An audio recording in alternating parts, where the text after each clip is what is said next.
কবিতা লিখেছি, সেটাই আমি আপনাদের একটু শোনাতে চাই।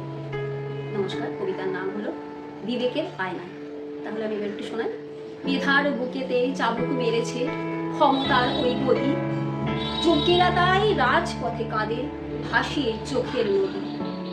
26,000 স্বপ্ন চুরি, নিয়োগের নামে প্রহসন, মানুষের রায়ে তাই বুঝি আজ ঘটেছে এমন অঘটন। র্যাগিংয়ের কত হারিয়ে গিয়েছে স্বপ্ন নীলের দল, আজও মার বুকে দম ফাটা শোক, নয়নে অশ্রু জল। কামদুনি থেকে আরজিকর নারীর গিয়েছে আব্রু, দেশ বিদেশে উঠেছে তুফান, বিবেক জাগেনি তবু।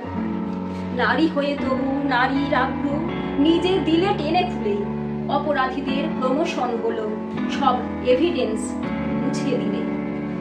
যুবক যুবতী বিচার চেয়েছে পথের ধুলায় শুয়ে, অভিশাপ তাই আছড়ে পড়েছে তোমার আঙিনা ছুঁয়ে। জনগণ পেত শান্তি রাজ্য তোমার একটি চাওয়ায়, আশা ভরসাকে পায়ে পিষে দিলে দম্ভের ক্ষমতায়। ক্ষমতা তো আসে, ক্ষমতা তো যায়, করে তাকে ইতি কথা। আনন্দ ক্ষণেও মনের এক কোণে জমে থাকে যত ব্যথা। ওই আয়নার মুখোমুখি হয়ে যখন দেখবে নিজের ছবি, প্রশ্নের ঝড়ে উথাল পাথাল বিবেকের জল ছবি।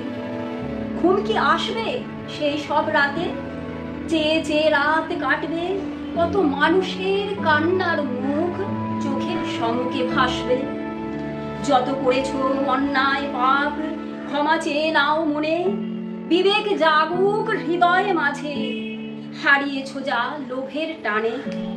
তোমার জীবনে নিঃসঙ্গতা যেদিন আসবে ঘিরে, ঘরের কোণেতে একাকিনী বসে দেখিও পিছন ফিরে।